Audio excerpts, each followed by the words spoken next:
আসসালামু আলাইকুম রহমতুল্লাহ। প্রিয় দেশবাসী, এলাকাবাসী, ভাই বন্ধু, যে যেখান থেকে দেখতেছেন সবার প্রতি আমার শুভেচ্ছা এবং ভালোবাসা। প্রিয় ভাইরা, আপনারা জানেন যে পিআর পদ্ধতি নিয়ে বিভিন্ন মহলে, বিভিন্ন জায়গায়, বিভিন্ন সাইডে দেখতে পারতেছেন পিআর পদ্ধতি। আসলে পিআর পদ্ধতিটা কি, এটা না বোঝার কারণে অনেকে দেখা যাচ্ছে ঘোলাটের মধ্যে আছে। কিন্তু এটা যদি আমরা ভালোভাবে না বুঝি তাহলে আমাদের একটা সম্পদ, এটা বলা যায় একটা সম্পদ, বড় সম্পদ, যেটা আমাদের দেশকে গড়ার জন্য, দেশের মানুষকে গড়ার জন্য খুবই গুরুত্বপূর্ণ ভূমিকা রাখবে। প্রিয় দেশবাসী, পিআর পদ্ধতি কি? এটা আমাদের ভালোভাবে বুঝতে হবে। না বুঝতে পারলে আমরা আমাদের প্রজন্মকে ভালো জায়গায় নিয়ে যেতে পারবো না, ভালো জায়গায় রেখে যেতে পারবো না। আজকে বেঁচে আছি, কালকে বেঁচে থাকবো না। তো পরবর্তী প্রজন্ম কিভাবে চলবে, কিভাবে থাকবে, কিভাবে তারা পরবর্তী শত বছর কিভাবে তারা সার্ভাইভ করবে, এই বিষয়টা আমাদের অবশ্যই সচেতন হতে হবে। আমরা যদি ভালো কাজ করে রেখে যেতে পারি, আমাদের পরবর্তী প্রজন্মের জন্য ইজি হয়ে যাবে। তাদের চলা তাদের পথ চলা অনেক সহজ হয়ে যাবে। এই সহজ হওয়ার জন্য আমাদের নতুন এই পথ চলার জন্য আমাদের অবশ্যই এমন এক পদ্ধতি নিয়ে আসা দরকার, যে পদ্ধতিতে জাতির মুক্তি মিলবে। এই দেশে এখন না, শত শত বছর ধরে মানুষ নির্যাতিত, নিপীড়িত হচ্ছে ব্রিটিশদের আমল থেকে এখন পর্যন্ত। তাই যে পদ্ধতি আমাদের জন্য কল্যাণকর, মানুষের জন্য কল্যাণকর, সমাজের জন্য কল্যাণকর, রাষ্ট্রের জন্য কল্যাণকর, সেই পদ্ধতি আমাদের গ্রহণ করা উচিত কি উচিত না সেটা আপনারা ভেবে দেখবেন। পিয়ার পদ্ধতি হচ্ছে প্রপোর্শনাল রিপ্রেজেন্টেশন। এই পদ্ধতি হচ্ছে আনুপাতিক পদ্ধতি নির্বাচন। আনুপাতিক পদ্ধতি নির্বাচন হলে প্রত্যেক নাগরিক ভোট দেবে দলের প্রতীক দিকে। যে দল যত পার্সেন্ট ভোট পাবে, ওই পার্সেন্ট নিয়ে অত সংখ্যক এমপি সংসদে যাবে। প্রত্যেক নাগরিকের ভোটের মূল্য থাকবে, তাদের ভোট পচবে না। আমরা যে মনে করি বর্তমান এই যে চলমান যে আসন পদ্ধতি নির্বাচন, এই পদ্ধতিতে যদি দেখা যাচ্ছে ওই আসনে আহ, অন্য কেউ এমপি হয়ে গেল, কিন্তু আমার ভোটটা এমপি হইল না, তার মানে মনে করি যে আমার ভোট নষ্ট হয়ে গেছে, পচে গেছে। কিন্তু এই পদ্ধতি নেই। পিআর পদ্ধতিতে এই ভোট পচানোর পদ্ধতি নাই। প্রত্যেক নাগরিকের ভোটের মূল্য থাকবে, প্রত্যেক নাগরিকের ভোটে এমপি হবে। তো এই পদ্ধতিতে সকল দল অংশগ্রহণ করবে, সকল দলের এমপি থাকবে সংসদে। যদি কোনো দল 1% ভোট পায়, তাহলে ওই 1%-এর 3টা আসন পাবে। যদি কেউ 20% পায়, তাহলে সে পাবে 60টা আসন। যদি কেউ 50% পায়, তাহলে 150টা আসন সংসদে পাঠাবে। তার মানে সকল দল, ছোট বড় সকল দল, কিছু না কিছু 1%, 2%, 3%, 10%, 20% পাবে, সকল দলের মূলত এমপি থাকবে সংসদে। এভাবে সংসদে এমপি গঠন করা হবে। সবার সম্মিলিত প্রচেষ্টায় দেশ পরিচালিত হবে। দেশ একেবারে সুন্দরভাবে পরিচালিত হবে।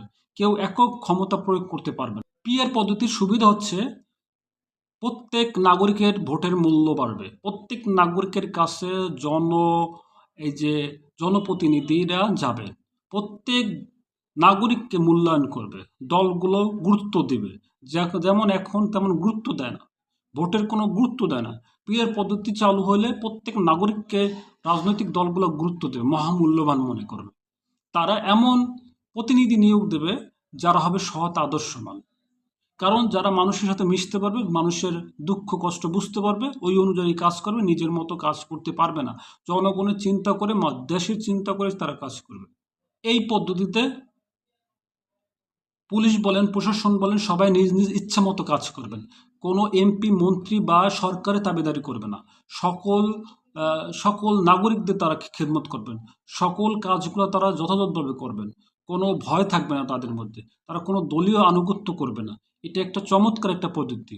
প্রত্যেক মানুষ, প্রত্যেক নাগরিক তার ব্যক্তিগত দায়িত্ব থাকবে দেশকে উন্নয়ন করা, দেশের মানুষের পাশে দাঁড়ানো। এই পদ্ধতিতে দুর্নীতি থাকবে না, অন্যায় থাকবে না, জুলুম থাকবে না। কারণ এই পদ্ধতিতে যারা অন্যায় করে জুলুম করবে, তাদেরকে দল থেকে বহিষ্কার করা হবে, বাদ দিয়ে দেওয়া হবে। কারণ এখানে শক্তি না, এখানে আদর্শতা। যে যত আদর্শতা প্রয়োগ করতে পারবে, তার দলে তত লোক যুক্ত হবে, তত ভোট পড়বে। তার ভোট ব্যাংকে তত ভোট পড়বে। এর জন্য এখানে হবে আদর্শের লড়াই। এখানে কোনো পেশি শক্তির মারামারি, দখলদারিত্ব এগুলো চলবে না। ওইগুলো প্রত্যেকটা দলই বের করে দেবে। তাহলে এটা একটা চমৎকার পদ্ধতি, অবশ্যই চমৎকার পদ্ধতি। এই পদ্ধতিতে যারা অসৎ মানুষ রাজনীতি করে তারা এই রাজনীতিতে আর টিকবে না, তারা সবাই বিদায় হবে, সবাই বিদায় হবে। কেউ এই এই পদ্ধতিতে কেউ এশিয়ার এমপি হতে পারবে না, কারণ কেন্দ্র থেকে সিলেক্ট করা হবে আদর্শ মানুষদের, যারা সৎ, সবচেয়ে যারা ধার্মিক, যারা রাজনীতির চরিত্র উত্তম, যাদের মানুষ গ্রহণ করে, তাদেরকে মূলত কেন্দ্র থেকে সিলেক্ট করা হবে। পৃথিবীতে ১৭০টি দেশে নির্বাচন হয়ে থাকে, তার মধ্যে ৯১টি দেশে নির্বাচন হয় পিয়ার পদ্ধতি। যেমন জার্মান হয়, নিউজিল্যান্ডে হয়, মেক্সিকো হয়, তুর্কিতে হয়, মরক্কোতে হয়, ব্রাজিলে হয়, আর্জেন্টিনা হয়, মেক্সিকো হয়, আরও যে দেশগুলা শ্রীলঙ্কায় হয়, নেপালে হয়, এই দেশগুলায় পিয়ার পদ্ধতিতে হয়। গরিব এবং অসৎ রাষ্ট্রে পিয়ার পদ্ধতি একটি চমৎকার পদ্ধতি। কেউ দুর্নীতি আকাম কম করে কেউ রক্ষা পাবে না। সবচেয়ে সৎ দলগুলোই দেশের নেতৃত্বে যাবে। এই পদ্ধতিতে কোনো দুর্নীতি করার কোনো সুযোগ নাই। কেউ দুর্নীতি করতে পারবে না, অন্যায় করতে পারবে না, অন্য দেশের কাছে নিজের দেশকে লিজ দিতে পারবে না, নিজের দেশকে বিক্রি করতে পারবে না, ষড়যন্ত্র করতে পারবে না, পেশি শক্তি প্রয়োগ করতে পারবে না, কারো উপর জুলুম করতে পারবে না। সব দিক থেকে সুবিধা। এই পদ্ধতির কিছু অসুবিধা হচ্ছে, প্রাথমিক অবস্থায় এইগুলো দেখা যাবে যে অনেকেই চিন্তা করবে যে এমপি সিলেক্টগুলো কীভাবে হবে। এমপি সিলেক্টগুলো হবে মূলত দলীয়ভাবে, দলে সিলেক্ট করবে, তারা চিন্তা করবে যে কাকে দিলে আমার দল আরও ভালো হবে, মানুষ আমার দলে ভিড়বে, মানুষ আমার দলকে ভোট দেবে। তাহলে কেন্দ্র থেকে মূলত আলোচনার মাধ্যমে সৎ মানুষদের ভোটার হিসেবে সিলেক্ট করবে। অসৎ মানুষ, যে আগে বললাম, অসৎ মানুষদের কোনো অস্তিত্ব থাকবে না এখানে। একটু প্রাথমিক অবস্থা একটু অনেকেই একটু পেশি শক্তি প্রয়োগ করতে চাইবে, কিন্তু ২-১ বছরের মধ্যেই সেটা ঘুরে দাঁড়াবে এবং প্রশাসন এই অন্যায়কারী জুলুমবাজদের বিরুদ্ধে অ্যাকশন নেবে। আর একটা হচ্ছে যে এই পদ্ধতিতে সকল দল বসে কোথায় আসন দেওয়া যায়, কাকে কোথায় দেবে, কীভাবে দেশ পরিচালনা করা হবে, সকলে মিলেই মূলত চিন্তা করে। এবার আমি একটি বিষয় তুলে ধরছি। এবার আমি একটি পিয়ার পদ্ধতি না, এটা হলো আসন পদ্ধতিতে তুলে ধরছি। যে আসন পদ্ধতিতে এত বছর যে নির্বাচনগুলো হলো, এই নির্বাচনের সুবিধা অসুবিধাগুলো তুলে ধরছি। দেখেন, ১৯৯১ সালে যখন নির্বাচন হয়েছে তখন বিএনপি পেয়েছে ৩০.৮% ভোট এবং আওয়ামী লীগ পেয়েছে ৩০.১%। দেখেন, ৩০%, ৩০.৮% এবং আওয়ামী লীগ পেয়েছে ৩০.১%। তার চেয়ে ইন্টারেস্টিং হলো যে অন্য সকল দল মিলে পেয়েছে ৩৯.৯১%, অর্থাৎ 1/3 বিএনপি ভোট পেয়ে তারা সংসদে গিয়েছে। অর্থাৎ দেশের নাগরিকদের 1/3 সমর্থন ছিল, তারা দেশ পরিচালনা করেছেন। এরপর দেখেন ৩৯.৯১% অন্যান্য দলগুলো পেয়েও তারা কিন্তু অবস্থান তৈরি করতে পারে না। তারা মাত্র সব মিলিয়ে তারা পেয়েছে মাত্র ৭২টা আসন, অথচ তাদের আসন পাওয়ার কথা ১১৭টি পিয়ার পদ্ধতি হলে। আর দেখেন বিএনপি এবং আওয়ামী লীগ একেবারে কাছাকাছি, অথচ এই ৩টে আসন পিয়ার পদ্ধতি হলে ৩টে আসন বেশি পাইতো বিএনপি, একটা ব্যালেন্স থাকতো দেশ পরিচালনা করার জন্য। তখন ১৯৯৬ সালে যে দেশের রাজনৈতিক একটা যে ঝামেলা সৃষ্টি হয়েছে, তখন যে একটা গন্ডগোল হয়েছে, এই গন্ডগোলগুলো আর থাকতো না, সবাই মিলে সংশোধন করতে পারত। ১৯৯৬ সালে দেখেন যে আওয়ামী লীগ পেয়েছে ৩৭% এবং বিএনপি পেয়েছে ৩৩%, কাছাকাছি একেবারে, অন্যান্য পাইছে ৩০%। তাহলে দেখা যাচ্ছে যে 1/3 জনসমর্থন আওয়ামী লীগ নিয়ে তারা দেশ পরিচালনা করেছে, অথচ বিএনপি একেবারে কাছাকাছি, অন্য দলগুলোও কিন্তু কাছাকাছি, অথচ দেখা যাচ্ছে অনেক আসন বেশি পেয়ে গেছে আওয়ামী লীগ, তাই তারা সরকার গঠন করছে। এরপর ২০০১ সালে ইন্টারেস্টিং, এই সময় দেখা যাচ্ছে একেবারে কাছাকাছি। বিএনপি পেয়েছে 40.41% এবং আওয়ামী লীগ পেয়েছে 40.20%, একেবারে কাছাকাছি। তাতেই দেখেন বিএনপি আসন পেয়েছে 139টা এবং আওয়ামী লীগ পেয়েছে মাত্র 62টা। দেখেন দুইজনে কিন্তু ভোট পেয়েছে, দেশের জনসমর্থন প্রায় কাছাকাছি, কিন্তু আসন পেয়েছে 139টা কোথায় আর শুধু 62টা কোথায়। দেখেন একটু পার্থক্য, সামান্য পার্থক্যের কারণে অনেক চেঞ্জ হয়ে গেছে। আবার অন্যান্য দলগুলোরও প্রায় ছিল 20%, তাদের আসন ছিল মাত্র 45টা।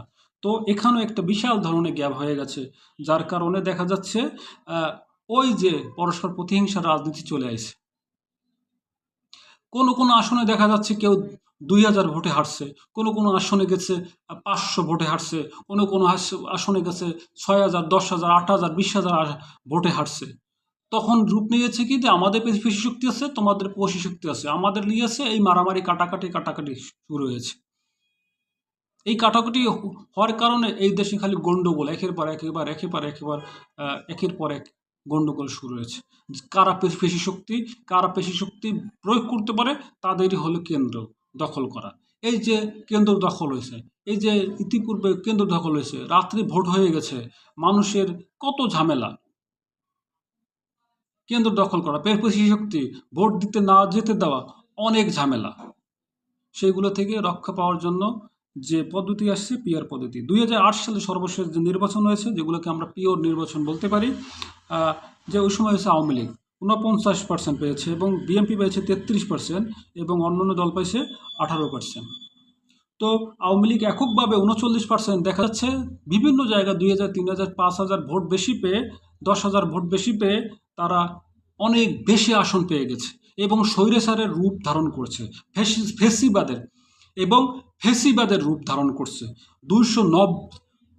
230টা আসন পেয়েছে, যা দেখা যাচ্ছে তাদের প্রবল শক্তিতে নিয়ে গেছে এবং তারা যা খুশি তাই করছে। তারা সংশোধন চেঞ্জ করছে, তারা নিজেদের ইচ্ছা মতো করছে, নতুন আইন প্রয়োগ করছে, দেশের বিরুদ্ধে ষড়যন্ত্র করছে, একের পর এক অন্যায় আলেমদের হত্যা করছে, জামাতের কেন্দ্রীয় নেতাদের ফাঁসি দিয়েছে, কারাগারে নিয়েছে, যা ইচ্ছা মতো করছে। বেগম খালেদা জিয়ারে কারাগারে বন্দি করে রেখেছে বছরের পর বছর, অপমান করছে, নির্যাতন করছে, জুলুম করছে। বিএনপি জামাতের নেতাকর্মীদের গুম করছে, হত্যা করছে, ক্রস ফায়ার দিছে, এমন কিছু নাই যে করতে পারে নাই বা করে নাই। এটা হচ্ছে শুধু ওই যে 2000, 5000 ভোটে হেরে গিয়ে দেখে। তো যে দল বেশি আসন পেয়ে সংসদে থাকে সেই দলের প্রভাব থাকে বেশি, যার কারণে এই প্রভাবটা সংসদে কমানোর জন্য পিআর পদ্ধতি একটা চমৎকার পদ্ধতি। সকলের মতামতে, সকলের পরামর্শে, সকলের সিদ্ধান্তে দেশ পরিচালিত হয়। 2000, 3000, কোনো কোনো আসনে কোনো কোনো এমপি হেরে যায় 2000, 1000, 3000 ভোটে। আবার দেখা যাচ্ছে কেউ পাইছে 30% ভোট পেয়ে ওই আসনে সে এমপি হয়ে যাচ্ছে, অথচ 70% যে লোকজন তাকে ভোট দেয় নাই, তাহলে সেই 70% লোক অপছন্দনীয় লোক ওই আসনটা পরিচালনা করতেছে। বুঝতে পারছেন? যেখানে অনেক জায়গায় 30% ভোট পেয়ে দেখা যাচ্ছে একজন এমপি হয়ে যাচ্ছে, 40% ভোট পেয়ে এমপি হয়ে যাচ্ছে, 25% ভোট পেয়ে এমপি হয়ে যাচ্ছে। তাহলে 2 ভাগ লোক তাকে ভোট দিল না, তাকে পছন্দ করলো না, তাহলে তারপরে সে এমপি হয়ে যাচ্ছে। অসৎ লোক। তাই এটা একটা ব্যালেন্স করার জন্য পিআর পদ্ধতি।